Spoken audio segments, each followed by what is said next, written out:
د پوهاوي درنو اوریدونکو وخت مو په خیر.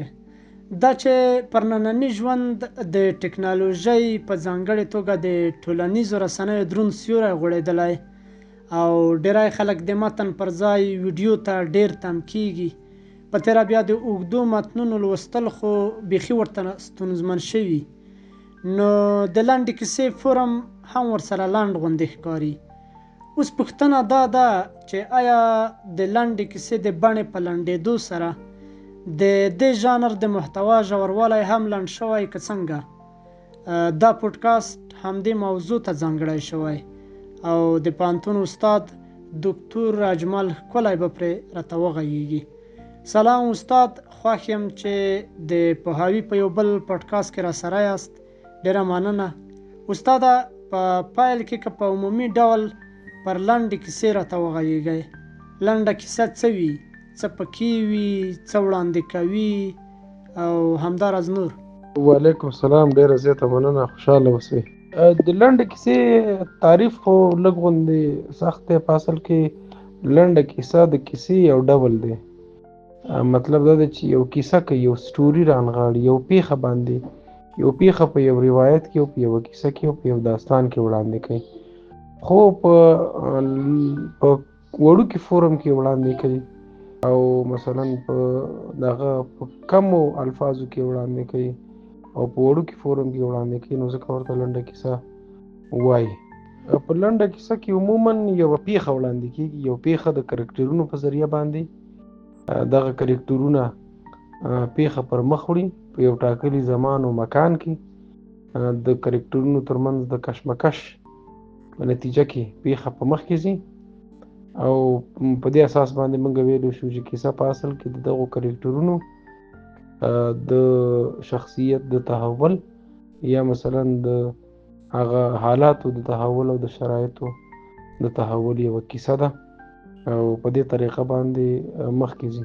په دې اساس موږ ویلی شو چې کیسه چې ده په اصل کې یو موضوع، یو سوژه، پیښه د کرکټرونو په ذریعه باندې مخکې ځي، د هغې روایت کوي او دې ته موږ کیسه ویلی. مننه استاد. اوسنۍ لنډه کیسه د پخوانۍ لنډې کیسې څخه په فکر، ژبه او جوړښت کې څه توپیر لري؟ د کیسې په توپیر کې ګڼ شیان لاس لري. خپله د لیکوال سبک دا هم پکې لاس لري. مثلا محتوا، څه ډول محتوا په کیسه کې وړاندې کیږي. عشقي محتوا ممکن د هغې ژبه د یوې ساینس فکشن کیسې نه مختلف وي. مثلا همدغه شانتې نور په ټوله کې د پخوانیو او اوسنیو کیسو ترمنځ اوسنۍ کیسې له هره پلوه ډېرې پراخه شوي دي او موږ ویلی شو چې محتوا یې پراخه شوې ده. مثلا موږ او تاسې وینو چې اوس په کیسه کې ګڼ مسایل وړاندې کیږي. د پخوانۍ کیسې محتوا چې وه بالعموم هماغه شانتې پخواني ټولنیز شرایط، ځکه چې لنډه کیسه خو بالعموم په ټولنه کې چې کومې پیښې وړاندې کېږي د هغې یو ډول ریالیستیک بیان دی. نو په هغه وخت کې چې کوم شرایط واړه دوړ هغه وړاندې کېدل، په هغه وختونو کې عموما دنیا یو څه د ایډیالوژۍ پکې ډېرې مهمې وي، ایډیالوژیک زاویو نه کیسې وړاندې کېدلې. موږ او تاسې سوسیالیستي کیسې مثلا په هغه وخت کې او دغه شانتې نور چې د ریالیزم د مکتب په اساس باندې مختلف ډولونه لري په پخوانیو کیسو کې وړاندې کېدلې. اوس موږ او تاسې وینو چې کیسې هم لکه د فورم له پلوه چې لا وړې شوي دي، دغه شان د محتوا له پلوه هم ډېرې وړې پیښې چې پخوانو ممکن ارزښت نه ورکاوه په اوسنۍ لنډو کیسو کې وړاندې کېږي. زموږ او ستاسې ورځنۍ پیښې، زموږ او ستاسې داسې پیښې چې زموږ او ستاسې په ورځني ژوند کې ممکن اهمیت ولري او همدغه شانتې په دې طریقه باندې ممکن د زموږ او ستاسې د ورځني ژوند یو تصویر وي او موږ صرف د دغه تصویر نه چې په لنډه کیسه کې وړاندې کېږي خوند واخلو. ممکن کله کله په کیسه کې پیغام پسې ډېر سر ونه ګرځوو. نو ویلی شو چې اوسنۍ لنډه کیسه چې ده د محتوا له پلوه ډېره پراخه شوې ده، ډېره ډېر محتویات راخلي او مثلا هغه موضوعات هم راخلي چې پخوانو ته ممکن چندان اهمیت هغه وخت کې نه ورکاوه. نو په دې اساس باندې د جوړښت له پلوه هم دغه شوي ده. مثلا پخوانۍ کیسې چې وي هغه د زمان له پلوه دغه وي، مثلا په یو شکل باندې موږ ویلی شو چې خطي وي که نه. بالعموم کیسه به د ماضي نه شروع کېدله او د حال او مستقبل ته به راتله. اوسنۍ دغه کې موږ تاسو وینو چې دوه مهاله حتی کله کله داسې هم کېږي چې په کیسو کې درې مهاله، دوه مهاله او درې مهاله په اوسنیو کیسو کې، په پوسټ ماډرن کیسو کې که ناول دی که لنډه کیسه ده، په دې کې په موازي شکل باندې وړاندې کېږي. دا د پوسټ ماډرن کیسو خصوصیتونه دي. په دغو کیسو کې بل دا دی چې د محتویاتو له پلوه ممکن تر پخوانو لږې پیچلي دي. مطلب دا دی چې دلته اوس د ټولنې ګڼ اړخونه په هممهاله توګه باندې په کیسه کې وړاندې کېږي. مثلا در واخلئ توکمیز تبعیض، قومي تبعیض، جنسیتي تبعیض، مثلا دغه شانته بېلابېل موضوعات په عین حال کې په کیسو کې وړاندې کېږي.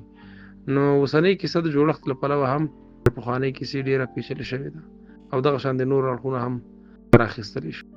استاد، ټولنیزې ستونزې، جګړه، کډوالي او اقتصادي فشارونه د اوسنۍ لنډې کیسې منځپانګه بدلولی شي که څنګه؟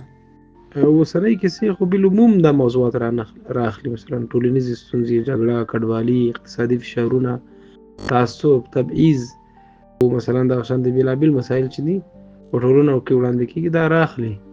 او دا طبعا دا طبیعي ده ځکه چې کیسه چې ده اوسنۍ معاصرې کیسې چې مثلا ناول او کیسه دا د ټولنیزو دغه سره مسایلو سره مستقیم اړیکه لري. نو طبعا په یو ټولنه کې چې تحول راځي مسایل بدلیږي، د مسایلو د بدلون سره نوي مسایل پیدا کېږي، د نوي مسایلو اهمیت پیدا کوي.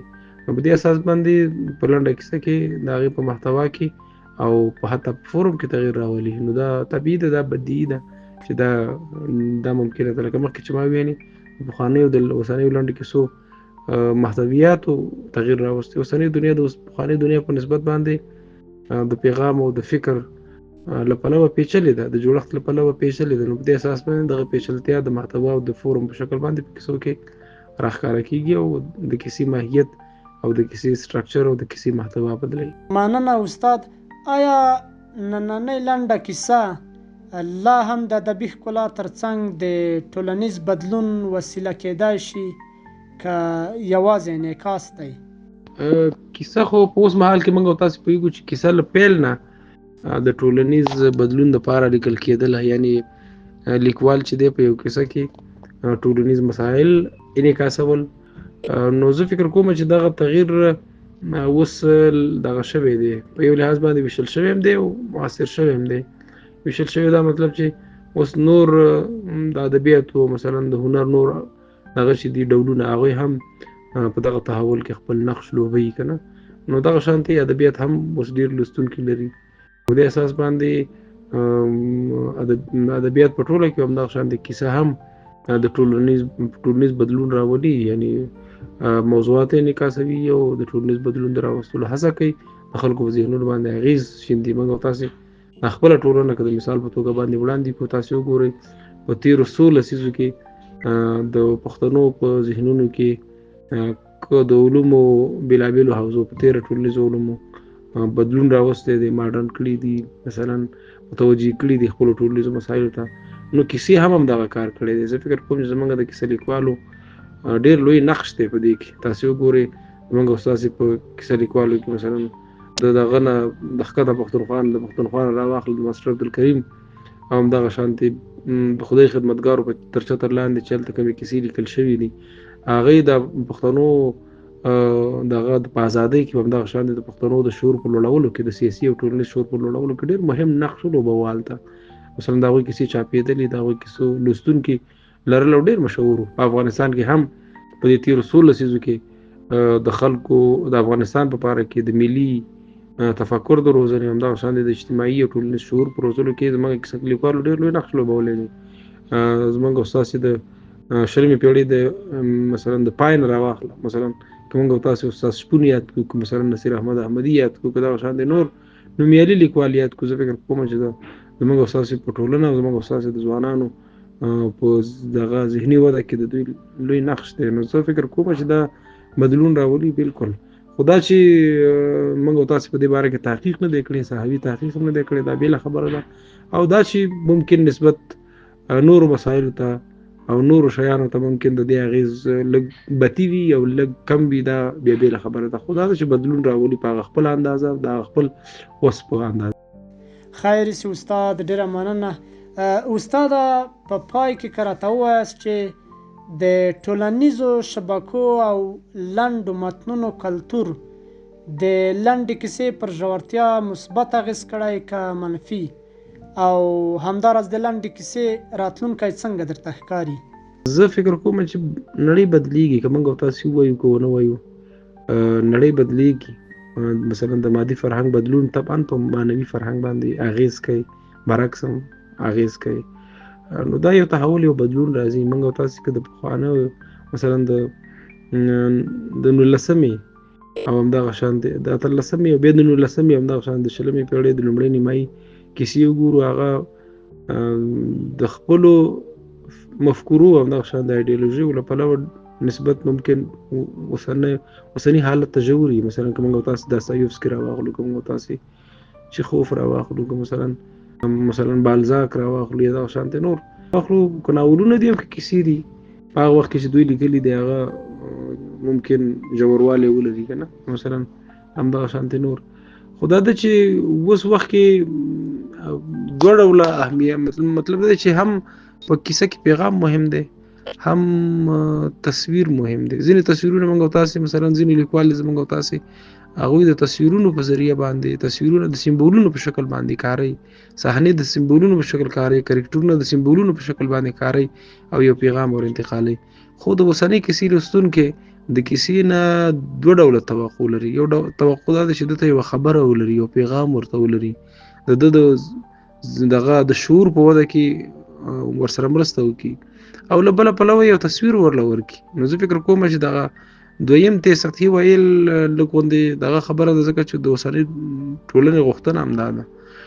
نو زه فکر کوم چې دا د فلش او دا د وړو کیسهګیو رواج چې دی، دا یو رواج دی. ممکن په دې کې ځینې ډېرې ژورې خبرې ونه شي، خو موږ او تاسې له بله پلوه وینو چې د اوږدو کیسو همدغه شانتې د ناولونو د لیکلو دپاره هم خلک کلچر شته دی. دا چې زه فکر کوم چې زموږ او ستاسې په دغه کې هم ناولونه شته. مطلب دا دی چې په اوږدو کیسو په ناولونو باندې هم بندیز نه دی لګېدلی. یعنې زه له دې سره ډېر موافق نه یم چې لنډو کیسو زموږ او ستاسې د اوږدو ناولونو بازار خراب کړی دی، مثلا ژورتیا یې په سطحیت بدله کړې. دا هغه ژورتیا که څوک غواړي هغه په ناول کې وړاندې کولی شي. داسې وګورئ په نوره دنیا کې هم اوږده ناولونه لیکل کېږي، اوږده سیریالونه لیکل کېږي که نه، یو څو ټوکه یي، څو سیزنه یي.